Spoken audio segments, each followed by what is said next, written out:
Bismillahirrahmanirrahim. Assalamualaikum warahmatullahi wabarakatuh. Ke arah memastikan kelancaran sembahyang sunat hajat dan bacaan doa kunut nazilah bagi memohon perlindungan dan keselamatan untuk rakyat dan negara Palestin, kemarin diadakan latihan penuh majlis berkenaan. Latihan diadakan di Jamiah Asri Hassanal Bolkiah, Kampung Kiarong.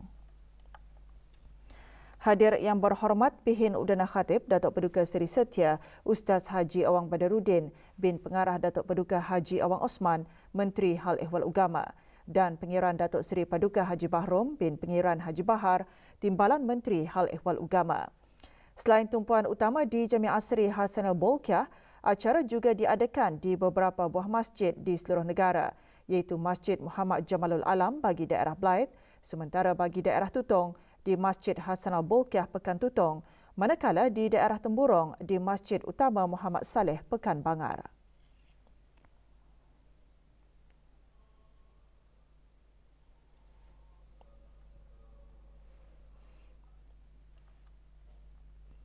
Kemeriahan suasana Hari Raya Aidilfitri masih lagi terasa. Sambutannya turut diraikan oleh para perwakilan asing di negara ini. Kedutaan Republik Indonesia mengadakan rumah terbuka dan jamuan Hari Raya di kediaman rasmi kedutaan berkenaan di Jalan Kebangsaan.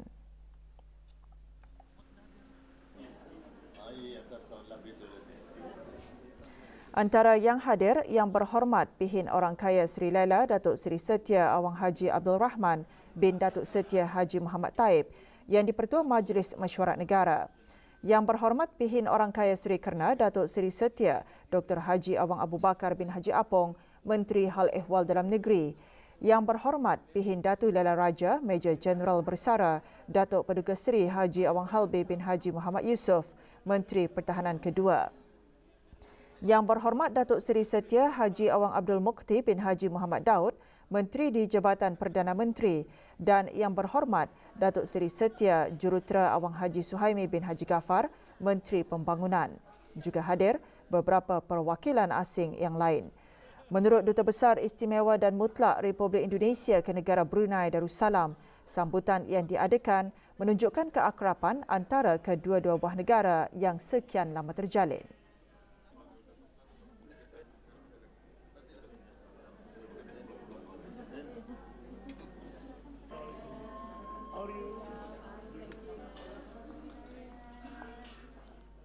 Ini tujuannya adalah mempererat hubungan persahabatan antara Indonesia dan Brunei. Karena dengan ini kami yakin kita bisa meningkatkan hubungan ekonomi, hubungan di bidang-bidang yang lain. Kami sebagai sesama anggota ASEAN sangat fully support Brunei menjadi chair of ASEAN. Kita berharap semua tema yang dibawa Brunei selama chairmanship dapat dilaksanakan. Persatuan Pandu Puteri Brunei Darussalam PPPBD juga tidak ketinggalan mengadakan sambutan Hari Raya bagi persatuan berkenaan. Ia merupakan sebahagian dari projek titian kasih persatuan tersebut. Antara yang hadir, Datin Paduka Hajah Jusnani binti Haji Lawi, Naib yang di-Pertua sepanjang hayat Persatuan Pandu Puteri Brunei Darussalam. Sambutan diadakan bagi berkongsi kebahagiaan dan kegembiraan di samping mengukuhkan lagi hubungan silaturahim dalam kalangan ahli persatuan.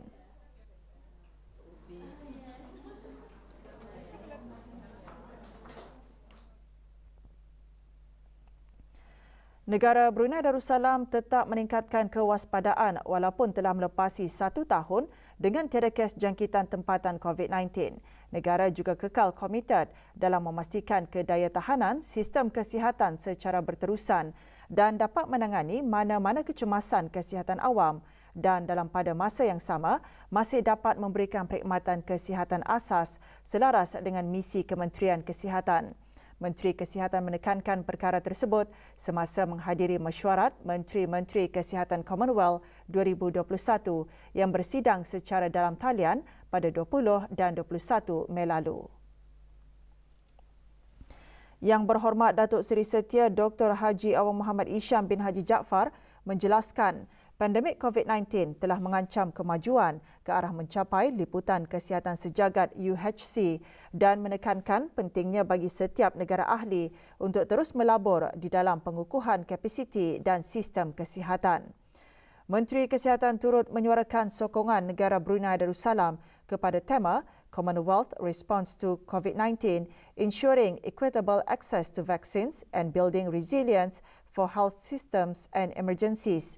Mesyuarat Menteri Commonwealth dalam memastikan akses vaksin yang saksama dan tindakan-tindakan ke arah membangun kedayatahanan sistem kesihatan dan kecemasan.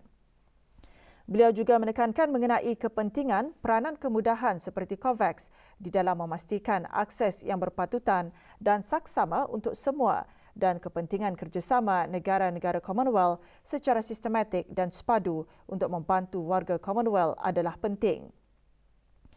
Objektif utama mesyuarat antara lain adalah berkongsi pengalaman dan amalan terbaik serta strategi di dalam pemulihan yang mampan dan memastikan kesiapsiagaan di dalam menangani pandemik. Semasa mesyuarat tersebut, Wakil Pelbagai Rantau Commonwealth dari Asia, Afrika, Eropah, Caribbean dan Pasifik mengongsikan strategi dan cabaran masing-masing dalam pelbagai aspek menangani pandemik COVID-19. Negara Brunei Darussalam yang mewakili Singapura dan Malaysia telah pun mengetengahkan status jangkitan dan kes terkini di ketiga-tiga negara serta program vaksinasi masing-masing, pengajaran-pengajaran serantau, cabaran-cabaran yang dihadapi dan cadangan-cadangan bagi masa hadapan termasuk mengongsikan maklumat dan amalan terbaik, memastikan rantaian pembekalan perubatan dan vaksin yang berterusan, meningkatkan usaha vaksinasi dan bekerjasama ke arah memulakan semula pengembaraan yang selamat. Selain daripada membincangkan tema-tema mengenai pengurusan pandemik dan vaksin COVID-19, mesyuarat juga membincangkan tema-tema berkaitan kedayatahanan sistem kesihatan di dalam meneruskan perkhidmatan kesihatan asas, antaranya pengurusan HIV dan AIDS. Pada akhir mesyuarat, para menteri meluluskan kenyataan mesyuarat yang akan disampaikan di Perhimpunan Kesihatan Sedunia kali ke-74. 8 kes aktif COVID-19 masih mendapatkan rawatan di Pusat Pengasingan Kebangsaan Kementerian Kesihatan dalam siaran akhbarnya mengenai perkembangan terkini situasi jangkitan COVID-19 di negara Brunei Darussalam memaklumkan tiada kes jangkitan baharu dicatatkan setakat kemarin. Sementara itu, jumlah keseluruhan kes 236 dengan kes sembuh 225.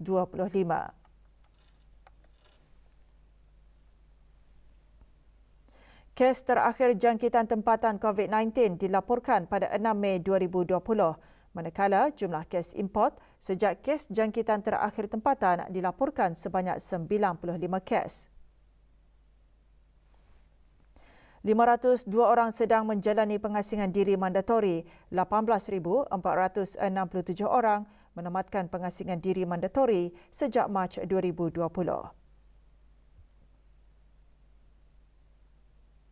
Manakala 67 ujian virus SARS-CoV-2 telah dilaksanakan, menjadikan jumlah keseluruhan ujian makmal yang dijalankan sejak Januari 2020 kepada 124,269 ujian.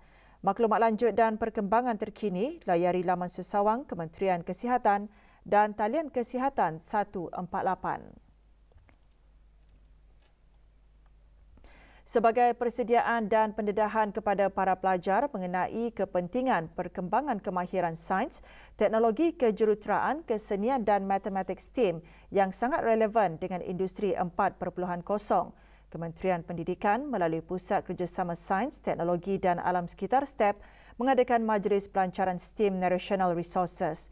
Majlis berlangsung di Dewan Utama Jabatan Kurikulum Kementerian Pendidikan. Pelancarannya disempurnakan oleh Dr. Syamsiah Zuraini Kancanawati binti Haji Tajuddin, Setiausaha Tetap Pendidikan Teras Kementerian Pendidikan. STEM National Resources merupakan usaha sama antara Pusat STEP dan mahasiswa tahun akhir media digital dari Politeknik Brunei dalam menerbitkan sumber material bagi menarik minat dan memberikan kefahaman kepada para pelajar mengenai pendidikan STEM melalui poster, video, aktiviti dan sumber media lain. 5 tema telah diketengahkan bagi sumber tersebut iaitu A Glimpse into the Future, Akar Umbi Teknologi Moden, Persediaan bagi Masa Depan, Apa itu STEM dan mengenai Pusat STEP.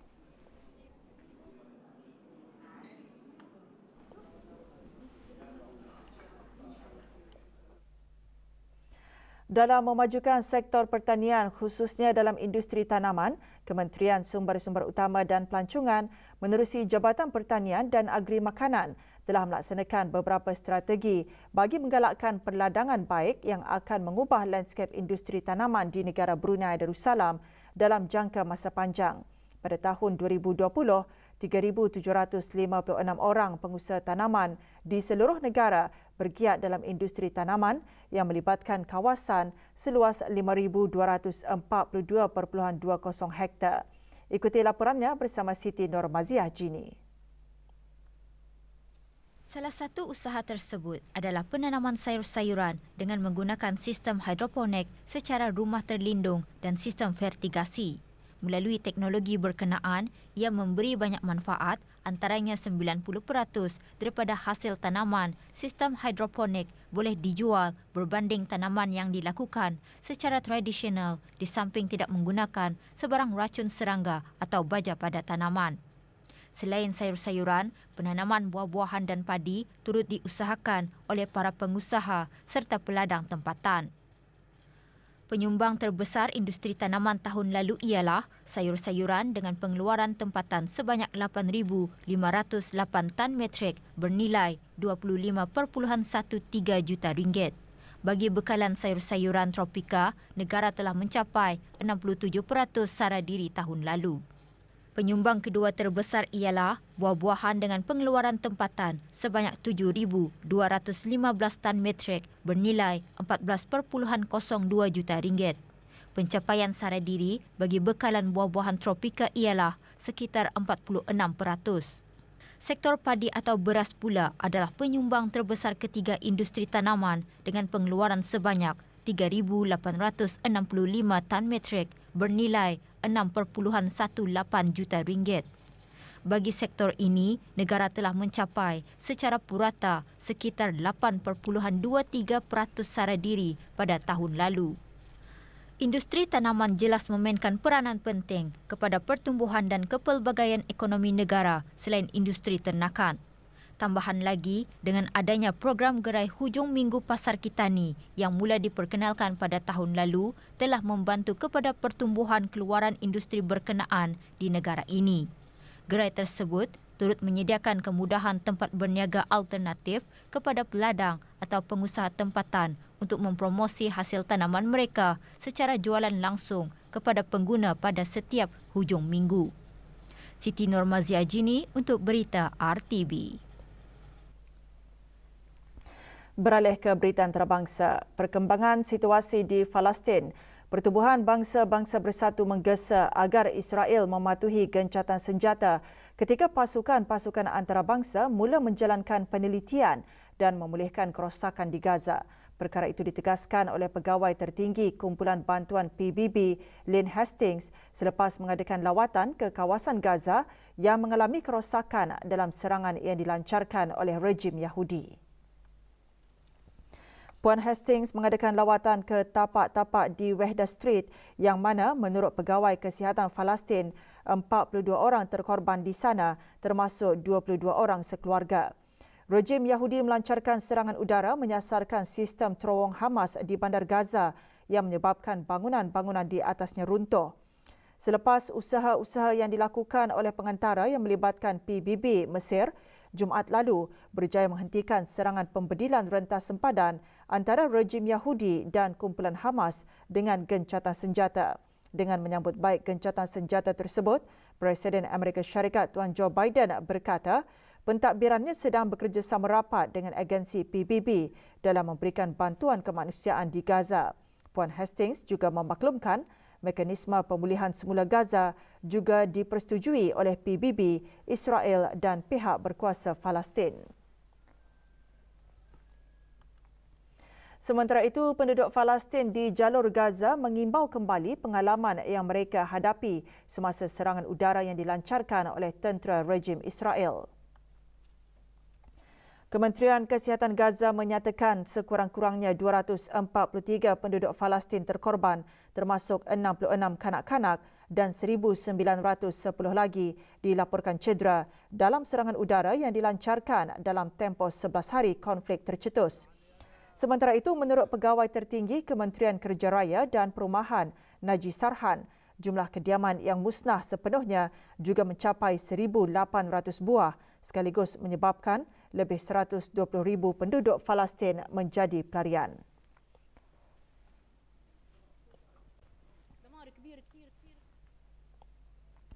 Perkembangan COVID-19, New Delhi menangguhkan program imunisasi COVID-19 ke atas golongan dewasa yang berumur di bawah 44 tahun susulan kekurangan vaksin.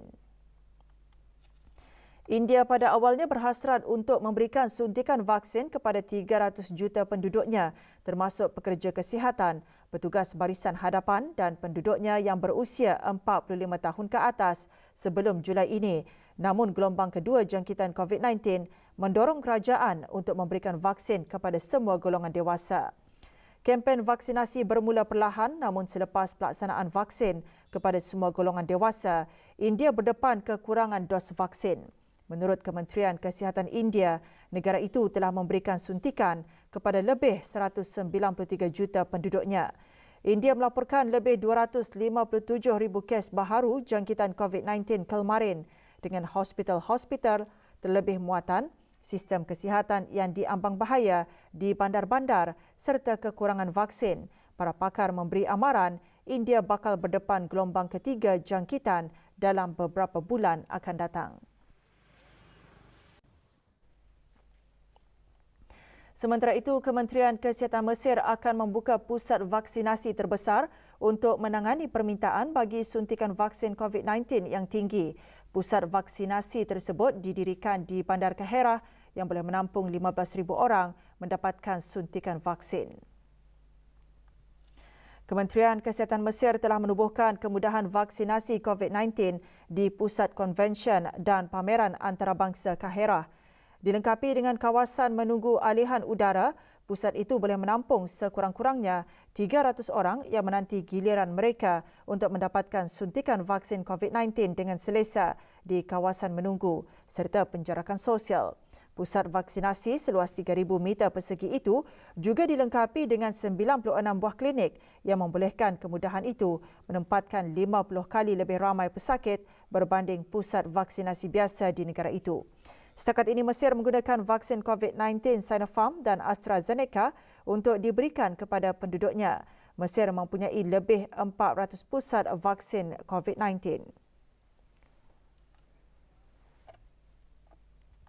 Gunung berapi Nyiragongo di Timur Republik Demokratik Kongo, iaitu salah sebuah gunung berapi yang paling aktif di dunia, meletus kemarin, mencetuskan situasi panik dalam kalangan penduduk di Bandar Goma sehingga menyebabkan penduduk menyelamatkan diri. Walau bagaimanapun, menurut seorang ahli pengkaji gunung berapi berkata, bandar itu tidak berdepan bahaya dari letusan tersebut. Menurut sumber PBB, pemantauan yang dijalankan menggunakan helikopter mendapati lahar gunung berapi tersebut tidak mengalir menuju Goma dan tidak membahayakan penduduk. Gunung berapi Nyiragongo terakhir kali meletus pada tahun 2002 mengorbankan 250 orang dan menyebabkan 120,000 orang kehilangan tempat tinggal selepas lahar gunung berapi itu mengalir ke Goma.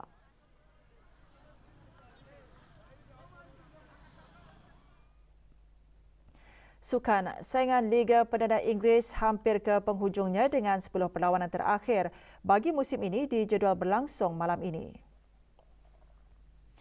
Leicester City menentang Tottenham Hotspur di Molineux. Wolverhampton Wanderers akan menerima kunjungan Manchester United.